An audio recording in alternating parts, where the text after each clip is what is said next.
Welcome back to another edition of the Disney Dish podcast with Jim Hill. It's me, Len Testa, and this is our show for the week of Schmurz Day, December 28th, 2020. Happy New Year and good riddance. As you guys can hear in the background, there's some knocking going on. They're doing some structural inspections in my apartment or around my apartment right now, and they've been doing it for these many days. Jim and I have postponed this recording a number of times. We have to get this out the door, so unfortunately there'll be some sound effects in the background. I think it's a giant raven doing the knocking. I keep shouting "nevermore," but the knocking still happens. All right, on the show today, news, listener questions, and do you have what it takes to be a Walt Disney World hostess in 1970? And in our main segment, Jim and I look back at what happened when John Lennon stayed at Disney's Polynesian Village Resort back in late December of 1974. Let's get started by bringing in the man who tries to act nonchalant, but underneath it all is chalant as heck. It's Mr. Jim Hill. Jim, how's it going? It's interesting you mentioned chalant, because some people have actually tried to define chalant over the years. Really? They describe the sensation as being careful, attentive, or concerned, or being irritated and unable to relax, displaying anxiety, interest, or enthusiasm. So, using it in a sentence, Len, as I waited for my surprise colonoscopy IRS audit, I was decidedly chalant. I didn't know you could do both of those things together, but I guess if you want to get the unpleasantness done. There we go. It's the sitting upright at the desk that's the tough part. Get it? Mr. Hill, can you explain this deduction of one golden Labrador retriever? It's a business expense. Put the camera a little higher. It's a business expense, I swear. Like that? There we go. You imagine. And as long as we're defining things, okay. Here we go. The show is just off the rails already, Jim. Oh, well. We talked about nonchalant. What about nonpareils? You know, those little dark ducks? Where are the parels? Okay, Yeah. well, that's it exactly. So technically, is a parel just a flat blob of chocolate? And if so, what about parallel parking? Is that when you leave your blobs of chocolate at curbside? Yeah, so if nonpareil is basically a box of chocolate that says these aren't parels, what are are they bigger? It's like, I can't believe this isn't butter. Well, what is it? It's not butter. No, but seriously, I'm allergic to some stuff. It's not butter. That's right. On advice of our attorneys, that's all we can say at this point. Exactly. I'm lactose intolerant. It's not butter. Yeah. Okay.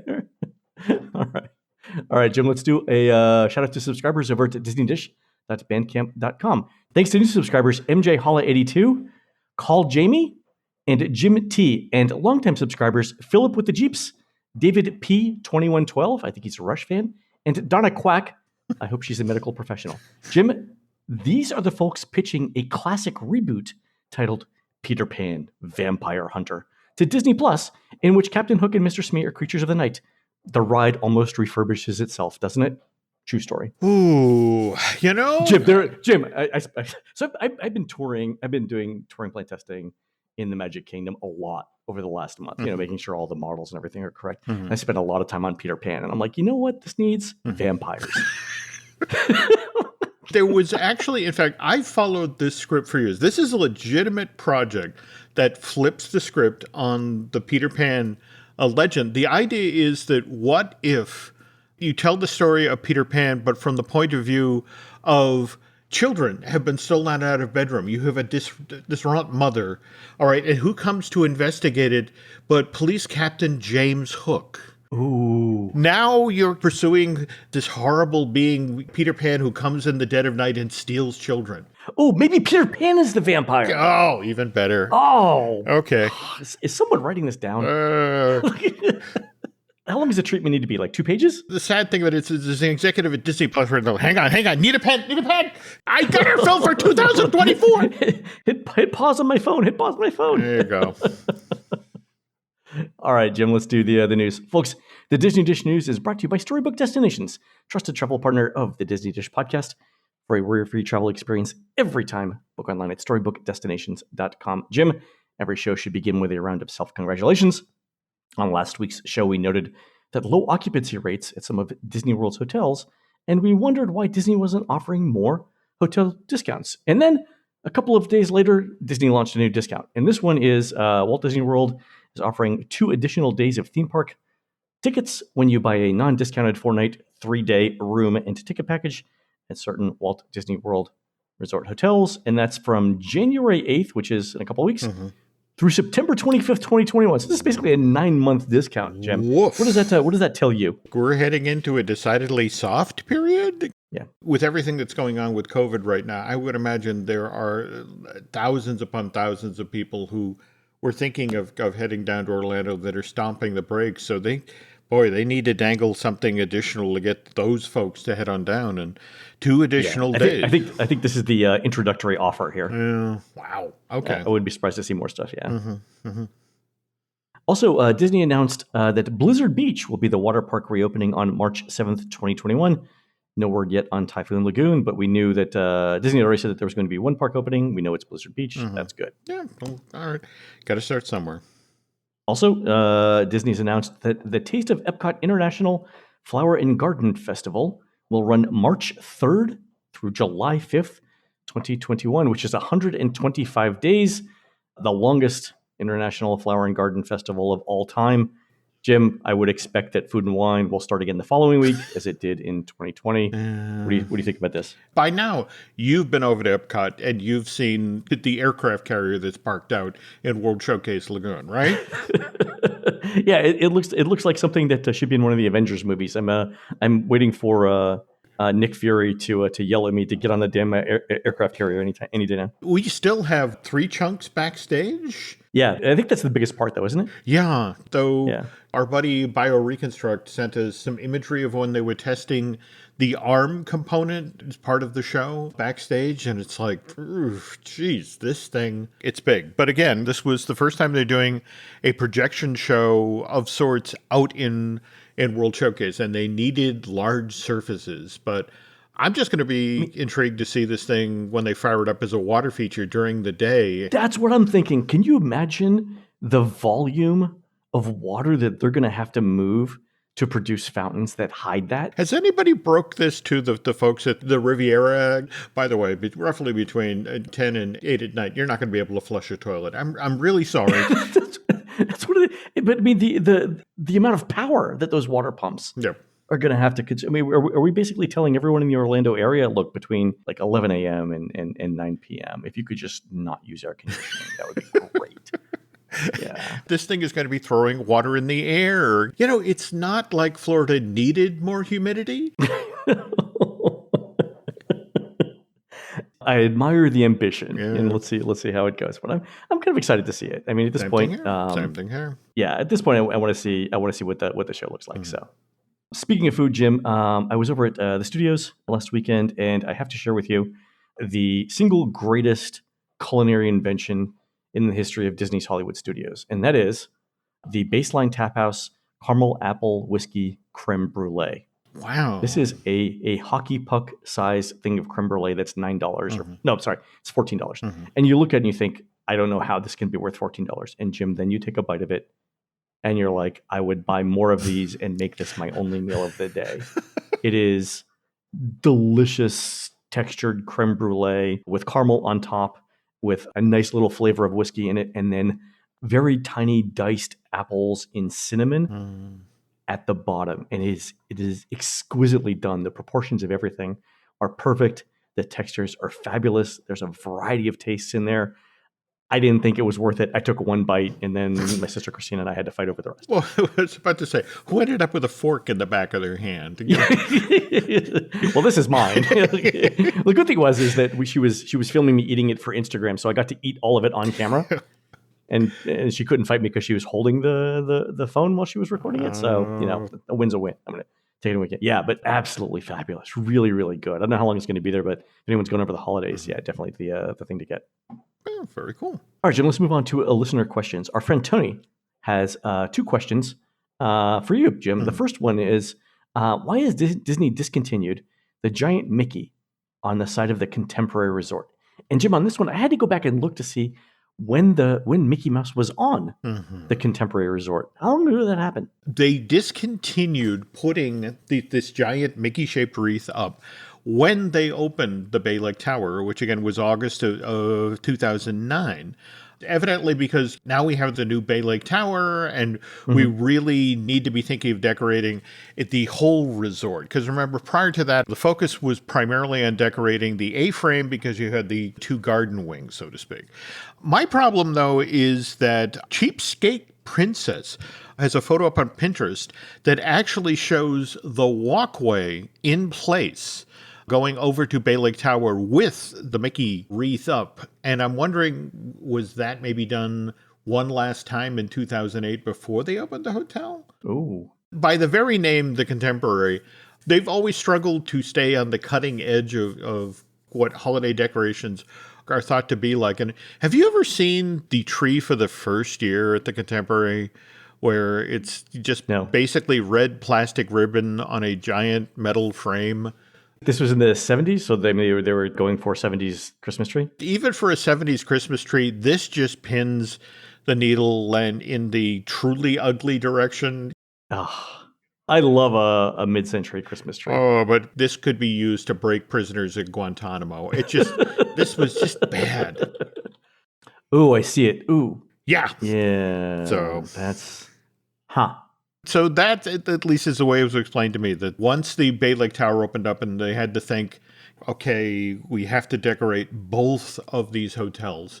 Sadly, this was a decoration that really only people in the lobby of the Contemporary or those riding the monorail got to enjoy. And so it's like, all right, this is what we have to do. The second thing that Tony asks is, it's more of a show idea. He says he wants to hear about the history of the short takeoff and landing port at Walt Disney You know, World. Tony, you came within inches of getting your Christmas wish. I was researching earlier this week trying to decide what we should do for the feature, and it turns out, and to give you some idea of how short-lived the Disney's short takeoff and landing airport next to the Magic Kingdom parking lot was up and running, December 28th, 1972 was the last day planes were allowed to come in.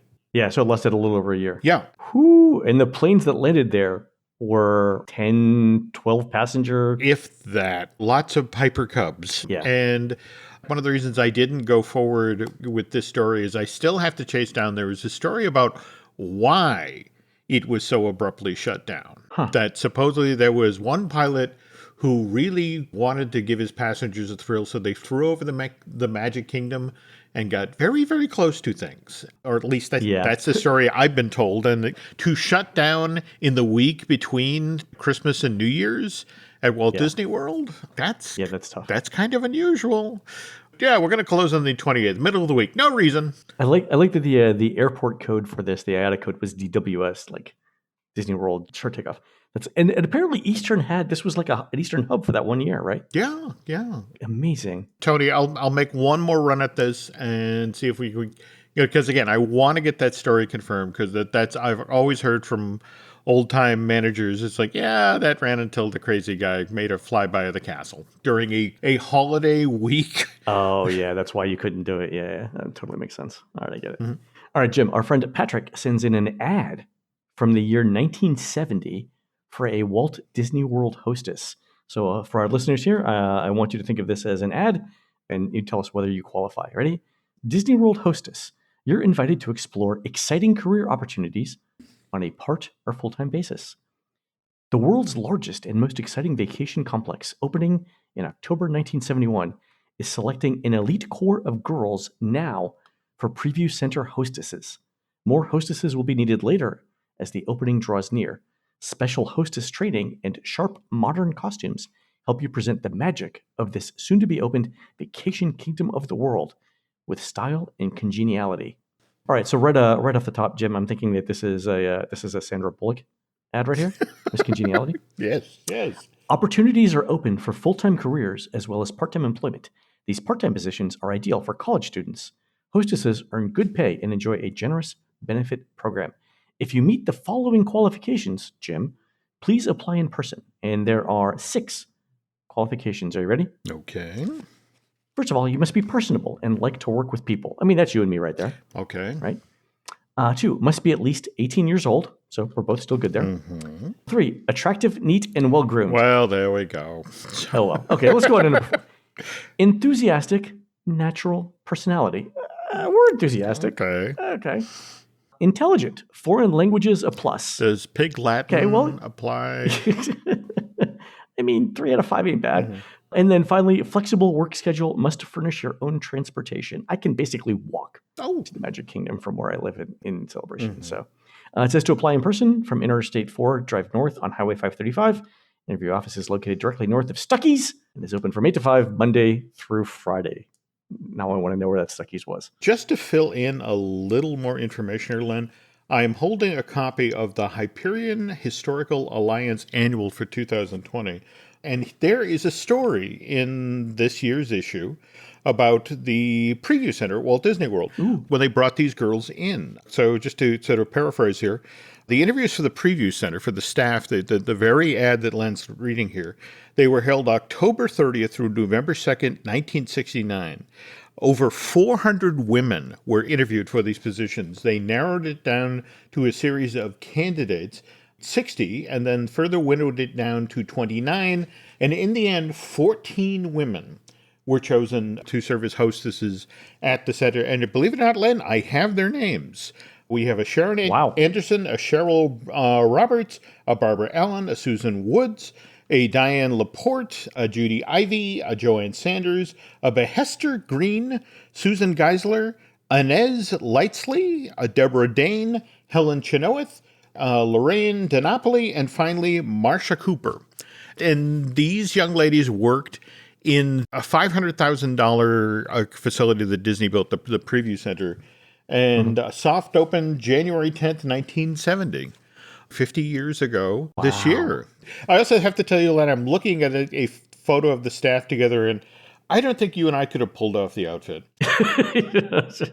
Wait, my hips don't lie. Is that what you're saying? It consisted of a persimmon-colored top, a white waistband, and a dark blue skirt. Yeah, persimmon's not my color. Other than that, I probably could have worked with something there. I'm more of a deep winter myself, so. But yeah, if you want to learn more about the Preview Center and the young ladies that work there, again, the Hyperion Historical Alliance Annual for 2020. Seek that out, folks. You can find it on Amazon or that sort of thing. But fascinating place to work. And again, the weird thing is, opened from January of 1970 and then locked up tight October 1st, 1971. Wow. All right. So you'll put the ad itself in the show notes. We will. We will. Yep. Awesome. And that's available at jimhillmedia.com, right? Yep. Mm-hmm. Awesome. All right, folks, we're going to take a quick commercial break. When we come back, Jim and I talk about why monorail drivers at Walt Disney World still talk about what John Lennon and his son Julian did back in December of 1974. We'll be right back. This podcast is brought to you by Carvana. Carvana lets you buy your next car on your terms. Explore a massive inventory online, filter for what matters, and find your perfect match. Then choose delivery to your home or pick it up at one of Carvana's iconic car vending machines. Every car also comes with a 7-day money-back guarantee, so you can make sure it's the right fit. Buy your car on Carvana. Delivery or pickup fees may apply. Limitations and exclusions may apply. See our 7-day return policy at Carvana.com. Carvana. Breathe deep. Imagine your legs more limber in Duluth Trading Double Flex Denim. Envision euphorically squatting for that can of suds, bending for your toolbox in a state of bliss, lunging for your laser level on a whole new level.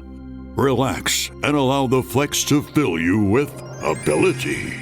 Find your inner flex in Double Flex Denim only at Duluth Trading. This episode is brought to you by Paramount Plus. Paramount Plus has movies. So many movies. The movies you've seen 1,000 times and could watch 1,000 more. Iconic movies your friends can't believe you haven't seen. New movies, classic movies, new takes on classic movies. So whether you're into Top Gun or The Naked Gun, Mean Girls or Mission Impossible, Smurfs or Sonic the Hedgehog, there's a mountain of movies to discover on Paramount Plus. Start streaming today.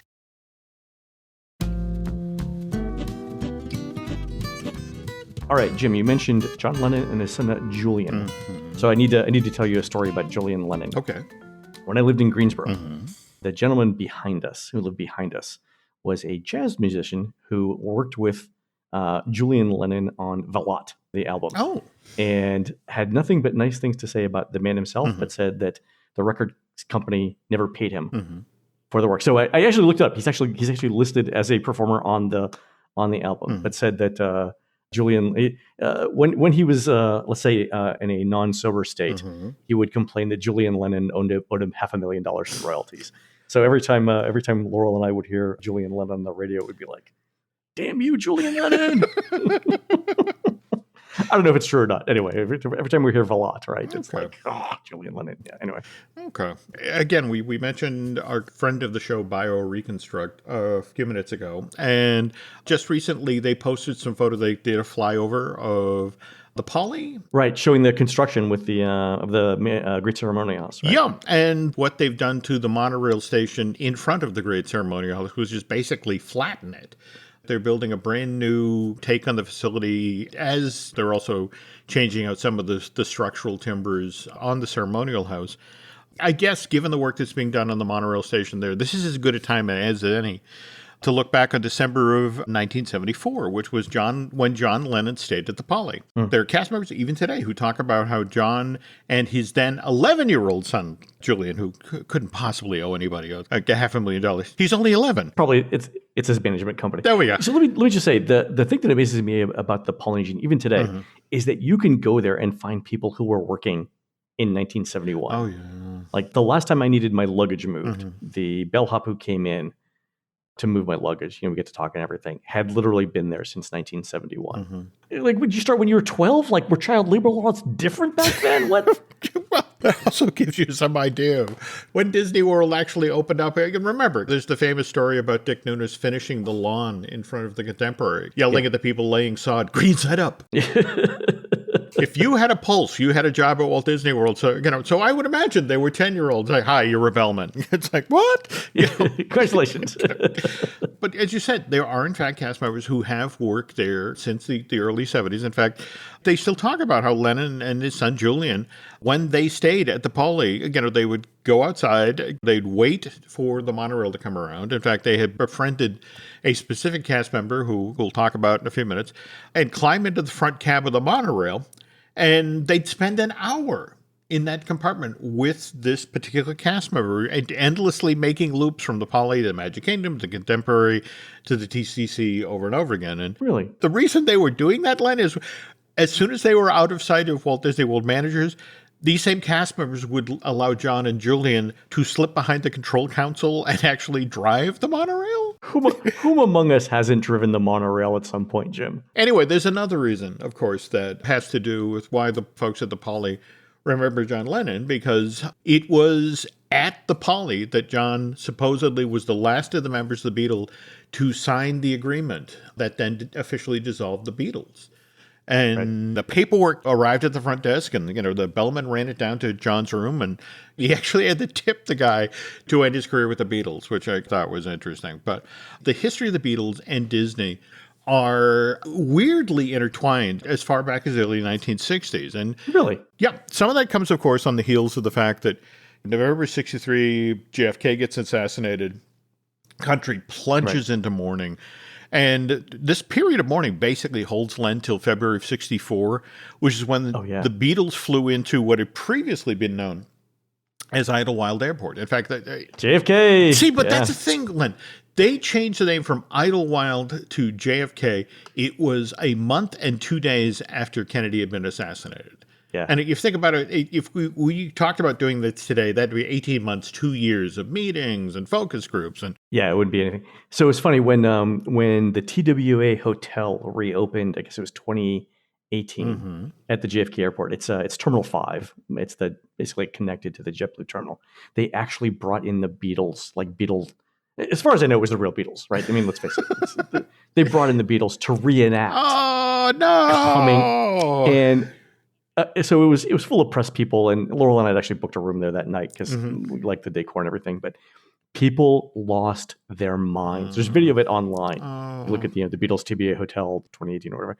People lost their minds over it. They got out, they sang, right? They did songs and everything. It was fantastic. Anyway. Got to seek this out. So I've actually seen the Beatles at JFK. That's killer. That is killer. Okay. And in their 1960s outfit, all of the The servers were wearing 1960s TWA flight attendant outfits. I mean, everyone was dressed in period. It was fantastic. That's killer. No, I got to get chased down this village. All right. Anyway, Disney and the Beatles are another moment that they're intertwined. We jump ahead to August of 1964, where in 1 2-week period, the Beatles' first movie, A Hard Day's Night, arrives in theaters, and then in the same window of time, Disney's smash hit movie musical Mary Poppins premieres. And talk about timing with the British invasion. well, no, stuff. that's it exactly. All right. And okay, anyway, we jump ahead a full year. Hard Day's Night is followed by, of course, Help, which hits theaters in August of 65. And this exact same month, Brian Epstein, the manager of the Beatles, meets with Walt Disney and proposes that John, Paul, George, and Ringo work with Walt on some project. Okay. And Walt is intrigued by this. He mentions that, Disney Animation Studios are working on an animated version of Rudyard Kipling's Jungle Book and this quartet of vultures that befriend Mowgli in the final act, and maybe the Beatles could voice those characters. And so both Epstein and Disney go away from this meeting exciting. Walt, because think about it, if the Beatles actually voice the characters or even better, contribute a song or two to the score of the film, even Walt Disney at this point is aware of how big the Beatles are and what this could mean to his film. Sure. Epstein, on the other hand, he felt the key to the Beatles being a lasting success rather than some flash in the pan was to make sure that they made deliberate efforts to broaden their fan base beyond screaming teenage girls. This is actually why in 63, Brian had signed with King's Features to build a Saturday morning cartoon around the Fab Four. This animated series, which had the sort of right on the nose title, The Beatles, debuts on ABC on September 25th, 1965, and John Lennon hates the show. Oh, I'm sure, yeah. So much so that when Brian Epstein meets with the Beatles that very same month to discuss this whole voicing the vultures in Disney's animated version of the Jungle Book, this is what John reportedly said to Brian. There's no way the Beatles are going to sing for Mickey Mouse. You can tell Walt Disney to off, tell him to get Elvis off his fat arse. He's making crap movies. So he's ambivalent is what I'm getting at. He could go either way. He'll have to get back to you. And in fact, poor Brian has to get back to Walt and make up some sort of excuse about, well, the Beatles are unavailable and I'm really sorry I misspoke myself. But meanwhile, the story team has already changed the vulture characters. They've given them mop top haircuts and they've rewritten the dialogue so they're supposed to sound like they're from Liverpool. So what they do is they reach for sound-alikes. And for example, these vultures, you never hear in the movie, but they actually have names. They are Buzzy, Dizzy, Ziggy, and Flaps. So Flaps is voiced by Chad Stewart of Jared and Jeremy fame. By the way, though, Mr. Stewart literally just passed away yesterday at the age of 79. But Chad and Jeremy were another group from the UK that became popular in the US during the British invasion.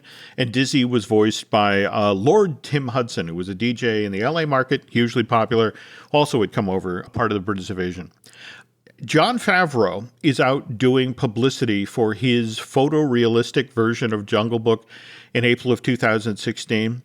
And he actually talked about how, at one point, he tried to get the two surviving members of the Beatles, Sir Paul McCartney and Ringo Starr, to come voice the vultures in his redo. That's some deep research right there, that Favreau knew that the story. Wow, that's fantastic. As he's doing the press conference, he limits, it's like, we don't have the Beatle vultures. I did talk about trying to get Paul and Ringo into the film because they wanted the Beatles in the original, but I couldn't get them.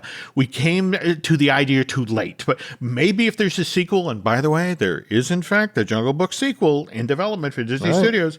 So supposedly headed to Disney Plus. So we may yet to get to hear Paul and Ringo as vultures yet. You gotta give Ringo credit. Ringo works constantly. Oh yeah, no. Ringo is just one of those guys where it's like, I want to make sure the checks keep coming. Well, he tours with his Ringo Starr All-Star Band. I mean, he's doing, before the pandemic, hundreds of dates a year.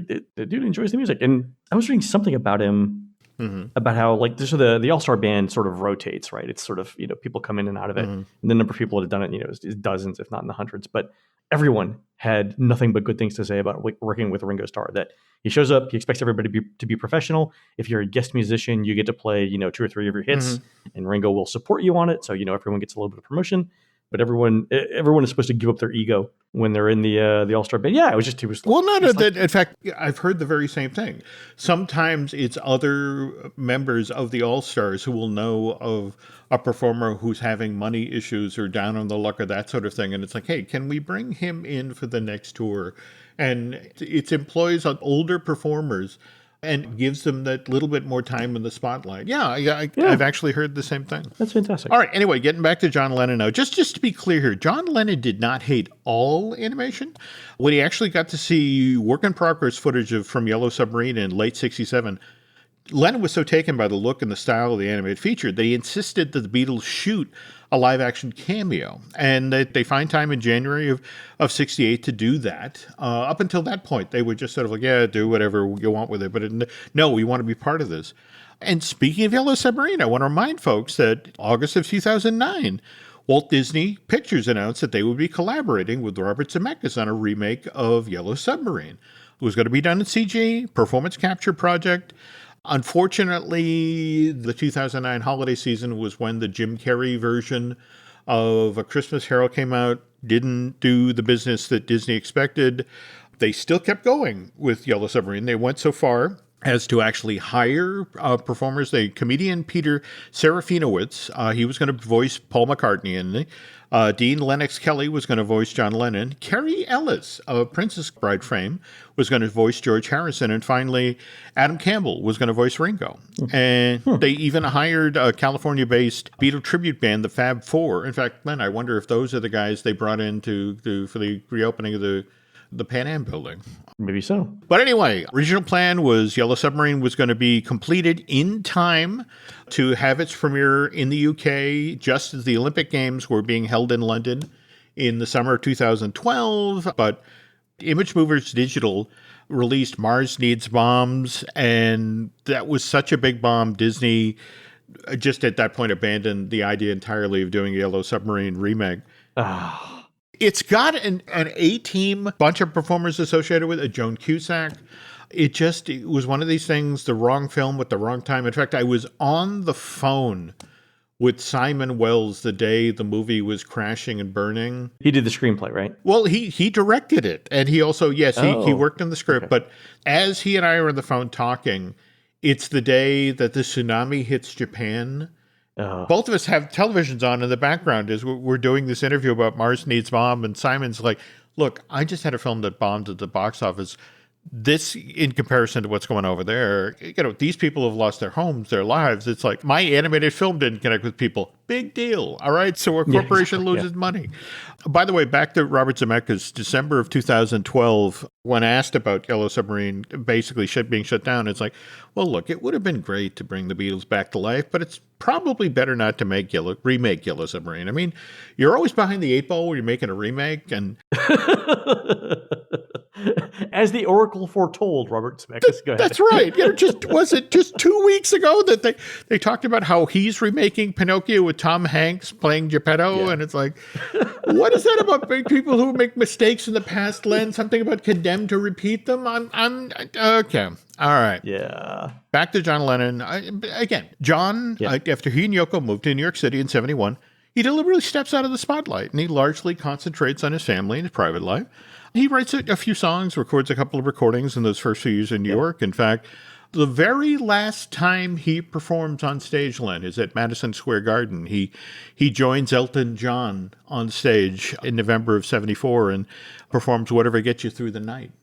This is just a couple of weeks before John takes Julian down to Disney World for a father-son excursion. And by this point, John seems to have softened his stance on Walt F. Disney. But having a kid will do that to you? Yeah, yes, it will. All right. So anyway, let's finally get to that driving the monorail story. So as cast member Hal East recalls, I met John Lennon at Disney World while working as a monorail operator. He, Julian, and May Pang rode in the front of the monorail on 2 different occasions with me. I allowed him and Julian to operate the train. The second day, John came out to the station and actually asked if I was working. He and Julian waited until I arrived in the train and then rode around with me and drove the train. May Pang took a lot of pictures that day.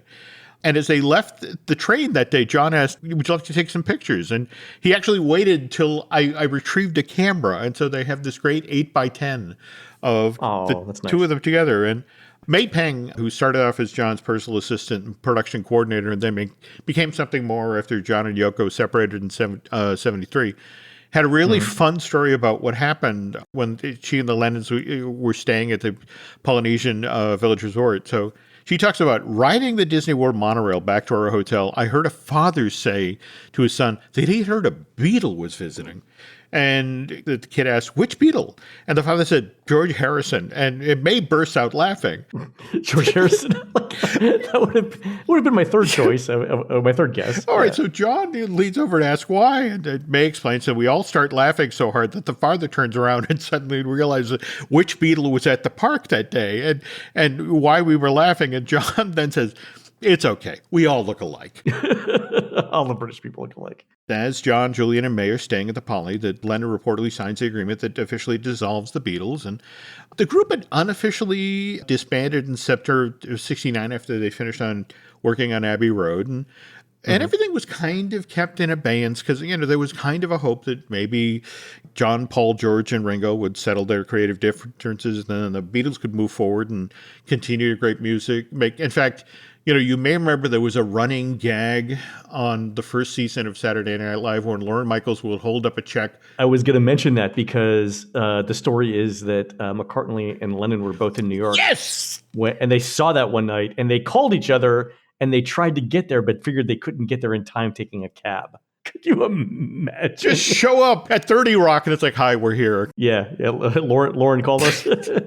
So clearly, folks are moving on. For example, Paul McCartney launches Wings in December of 71. Okay, but from what I understand, is none of the Beatles thought that they were broken up forever. Yeah. Okay. I don't know if you saw the footage of Peter Jackson. Well, that's where I was going with this, right? So go ahead. Talk about the Peter Jackson thing, because I just watched it the other day. It's not a teaser. It's like a 5-minute long montage of footage of them working. And there's this thing called The Beatles Get Back, which will be out in theaters in September of 2021. But it's like, I guess it's 56 hours of footage of them working on, I want to say, Abbey Road. And you just get to see how loose they were still friendly. There were still some creative tensions, but... So the interesting thing, a couple of interesting things about that. One, did you see who the production company is that is paying for the Beatles Get Back? Is it Apple? The distribution is by the Walt Disney Studios. Oh! Yeah, they acquired the rights in March of 2020.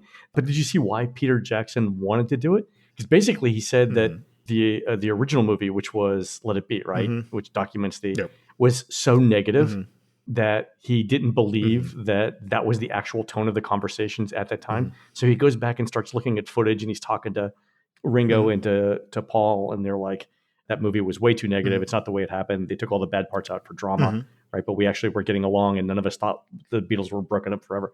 So he's basically doing this as a way to correct the historical record. Oh, that's great. That's great. Yeah. Did you see that just yesterday, MGM put word out that they're setting a committee up to explore the idea of selling off the studio and its film library? No. Yeah, the assumption was, so who is going to buy this? And basically, it's either Disney. It reminds me of when Howard Hughes started buying up casinos in Vegas. He's basically just goes down one end of the strip and then back up the other end of the strip. Like, I'll take that one and that one. Well, no, it's the old baseball cards mentality. Need it, got it, need it. Right now, that with MGM supposedly putting itself up to bid, and it's either Disney, Netflix, or Apple. Yeah, those are your three choices, right? Yeah. And just going to be interesting to see how that settles out. You gotta wonder if at some point where the Justice Department starts looking at the amount of film libraries that Disney's collecting. Yeah, I know. And figures antitrust. And I get that, but Disney's argument, we've been through an interesting 4 years here, in regard to the Justice Department. And there were some initial conversations about should something be done about Disney acquiring Fox and what that's going to do to the media landscape. And Disney's pushback was the effect of, look, if you're talking about the film library, do you realize how much of Fox's stuff is black and white, which, of course, the kids won't watch? Not only that, but content is being produced all the time, right? They can say, Yeah, I'm not saying that it would be successful, but you got to wonder No. if the acquisition of something like MGM would be. That's kind of a tipping point moment. Yeah, How much is too much? So Anyway, all right. Okay, so late December 1974. there we go. All right, so it's been more than 5 years at this point since the group has done anything of size. Meanwhile, Beatles recordings continue to sell. That's supposedly why this finally had to be done to dissolve Apple Corps.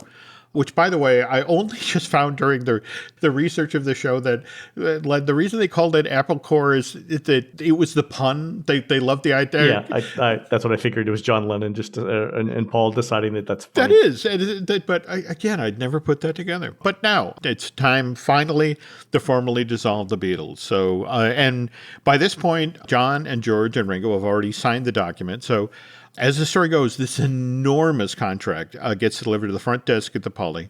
Eventually, Bellman takes it up to the room where John's staying, and he actually has to tip the guy to end his career as a Beatle, but signs it and then slips it into the equally large envelope to send it back to the lawyers. And he and Julian walk down to the front desk. And so hold on. So that means that the return envelope that dissolved the Beatles has a Walt Disney World postmark on it. It does. All right. But walks down to the front desk, hands it off to the concierge, and then it's just sort of like John's a little depressed, and it's like, let's go do something fun. And so they go upstairs, and this is when they wait for Hal's for their second ride. They just, is Hal working today? And they stand there at the end and wait till the monorail. Something that all of us would do. And it just, you gotta think about it. Who needs a yellow submarine when you got monorail coral? But again, Hal pulls into the station, sees them, pops open the door, and the two of them climb inside, and they drive off for the afternoon and drive the monorail when nobody's looking. And given the way John Lennon's story ended 40 years ago this month, Len, this is how I prefer to remember the man. As a good dad, somebody who had an entire luxury hotel at his disposal and had a theme park full of rides, shows, and attractions across the water. And what does he do? He climbs into the monorail because Julian likes to pretend he's driving the train. And again, it's a monorail. Where's it going to go? In the end, he just wants to have fun with his family. Yeah. According to the date on the contract, this all went down December 29th, 1974. Wow. So tomorrow. Yep. There we go. Wow. How about that? It's funny. I like the Beatles a lot. Probably my second favorite group behind Van Halen. And so Laurel and I were talking one day recently about how many songs a group has to do to be considered like a superstar group. Like how many songs would have to be in regular rotation on a streaming service like Spotify or whatever, or on the radio to be considered a super group, right? And then we started naming all of the songs that we hear from the Beatles on the radio on a regular basis, like good songs that you wouldn't turn off.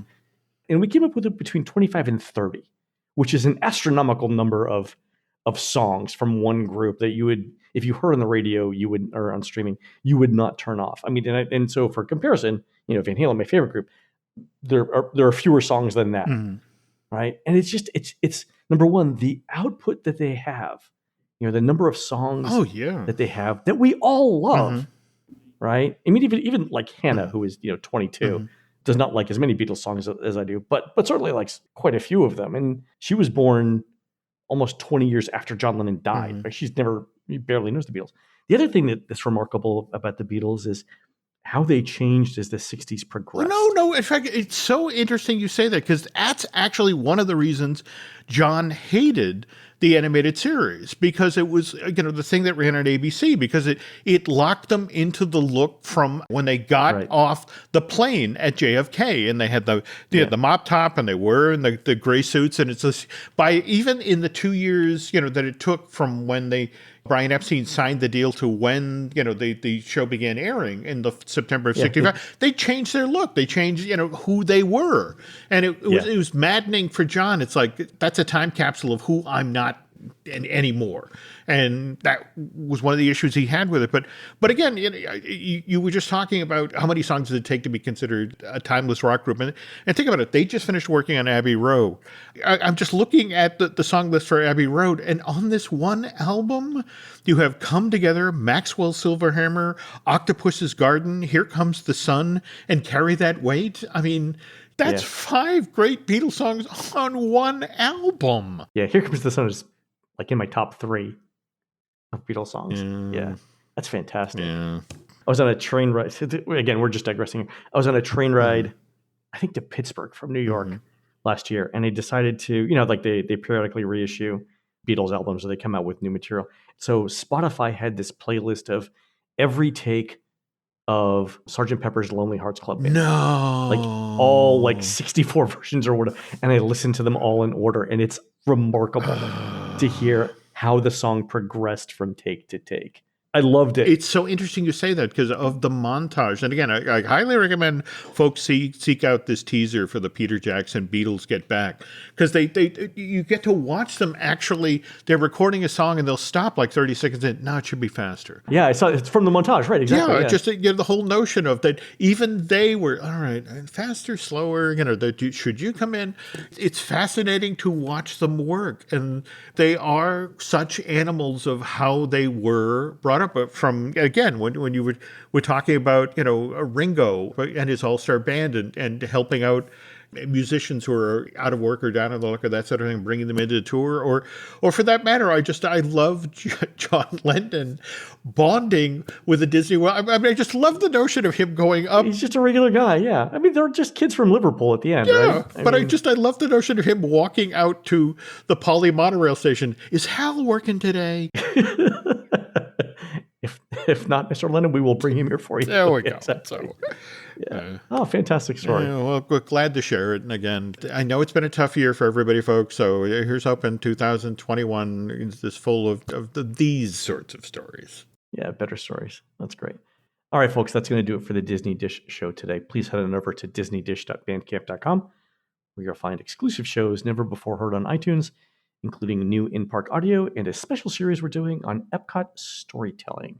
On next week's show, Jim and I discuss what's happening in Disney's theme parks in 2021. You can find more of Jim at jimhillmedia.com and more of me, Len, at touringplans.com. We are produced fabulously by Aaron Adams, who will be defending his ham-throwing championship at the Great Amana Ham Put, sponsored by the Amana Meat Shop, as part of the 2021 Winterfest Games on Saturday, January 23rd, 2021, in beautiful downtown Amana, Iowa. While Aaron's doing that, please go into iTunes and rate our show and tell us what you'd like to hear next.